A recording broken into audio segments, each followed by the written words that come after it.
Welcome back, guys, for day 17 reveal and review beer 52 advent calendar. We are getting to the end of it now, down to the last 8 days, and I had to look at that and count them in my head. Day 17 now. Hopefully we're going to get a good one, and I did say to Urban Viking, the Urban Viking ale review, I said if we get to 24 and I don't get an Imperial Stout or something decent, I'm going to let rip on this box and bollocks to them. Anyway, stop talking. Day 17, let's get it cracked open and see what we get. It's another tiddler, I'm afraid. We had a big one yesterday. Big in can, not big in ABV or anything. And the beer we are looking at now is from More Beer Company. And this is the Old Freddie Walker Ale. Oh, this is better. This is better. 330ml can, coming in 7.3%. Well done, Beer 52. So yeah, it is sort of room temp. I might chill it slightly, but I won't go too far because I'm going to guess this is a good strong ale and it doesn't need to be too cold. So back in a tick, let's crack this open. Welcome back, guys. Right, we are in the beer reviewing room. Before we get going, I've had a little bit of good news now. Entered a competition with Crown Decorating Centres on Facebook, and this was the final day, and it's the biggest prize, or day 12 was the final day, and it's the biggest prize. And Bazza happens to have won it, so I've just won myself a Wagner sprayer, handheld sprayer thing. Woohoo! Get in there. Anyway. And I've had a good beer out the box as well. This is everything's going right, isn't it? So the beer we are looking at, like I said just seconds ago, it's from More Brew Co. And they're out of Bristol. And we've got a nice big strong one, like I said, and it's the Old Freddie Walker. It's an old ale coming in at 7.3% in a 330ml can. Like the artwork. I'm just going to do that. If anyone wants to try and pause it, zoom in, do whatever, feel free. Now I think I've only ever had, or certainly only ever reviewed one of their beers. I would have to check. So this might only be the second review, and I'd be surprised if I've had any more than 2 beers previous to theirs. So let's get it cracked open, see what we get. Hopefully it's going to be a good one. The Beer 52 glass is still dirty because we're lazy buggers. So it's going in the Angelo Peretti. That'll do for an old ale. Let's get a crack, see what we get. And I said I was going to chill it down a bit. It was in the fridge for about 5 minutes. I didn't really chill it much. But it should be good. Strong. Oh, look at that. That is dark. That is a dark one, baby. A dark one for a dark night. I'm hoping, do you know what? I said before, if I don't get a decent one on the 24th, I'm going to be a right miserable old sod and rip into them. But I'm thinking now, if they've been good enough to give us something like 7.3% on the 16th or the 17th. 17th? What day is it? It's the 17th, isn't it? What delights will we get? I hope we don't get a session IPA on bloody Christmas Eve. That will be sacrilege. Anyway, look at that. And there is absolutely nothing coming through that. That is as black as night. There's nothing coming through that at all. Absolutely jet black with a nice, I won't say a dusting. We got half a finger of real nice dark tan head. Looks really good. I think I see a few bubbles going up. But yeah, that looks fantastic. So I'm going to dive in with the nose and we'll see what we get. It looks bloody good. Oh yeah. Old ale.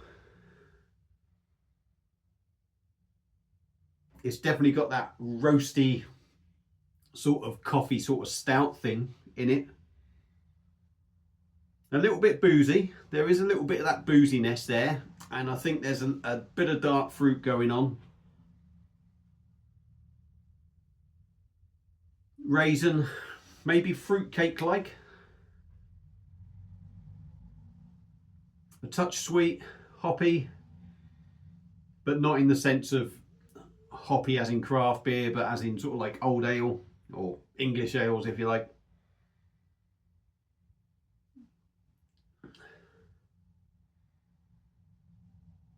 I think there's a bit of chocolate and coffee in there for definite. Definitely that coffee sort of roasty thing going on. Subtle, but there. There's definitely chocolate dark fruit. So I've got it all in. There is no more to go in there. It smells bloody fantastic. Let's hope it tastes fantastic. Let's dive in. Cheers, everyone.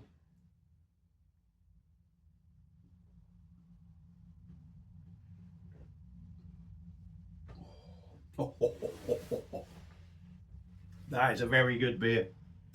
That is a very good beer. And flavour's still going on behind it. Very good beer. 7.3. Do you know what? I was going to say this doesn't drink. It's got a really good body, but I was going to say it's maybe not drinking at 7.3. But do you know what?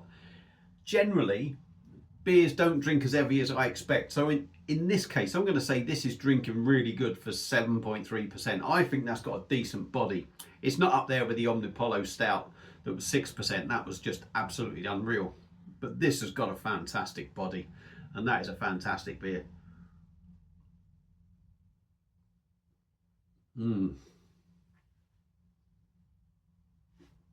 Nice body, minimal carbonation, almost oaty in the mouth, creamy in the mouth, really, really smooth. The fact that I've brought the word creamy into it tells you that it's a smooth beer.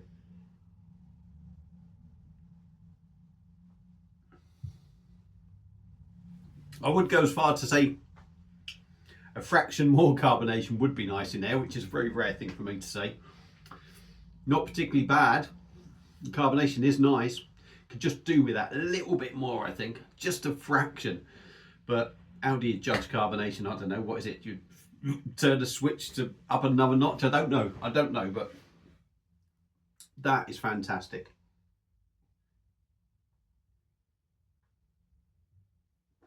Mouthfeel is beautiful. It's an assortment of flavours on the taste buds. I mean, there is everything going on. I've just picked up different things that are coming to me. We'll go in again and start giving you some flavours.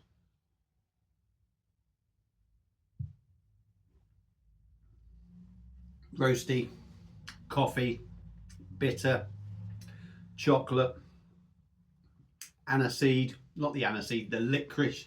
It's got that typical sort of ale licorice sort of lingering taste in there. Dark fruits going on.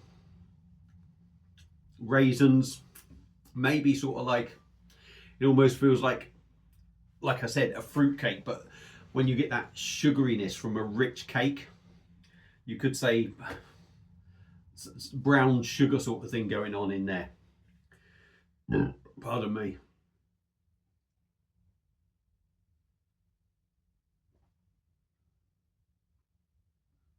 It's funny because I think I'm going to say you get that sort of, you do get the chocolate note, and that's where the sweetness is in this beer, or the chocolate note is from that sweetness, and then you hit with a bit of coffee, you hit with a bitterness of licorice, you hit with maybe that dark fruit sort of bitterness as well. I was going to say something else then, but for the life of me it's gone. But that is a really good beer. 7.3%.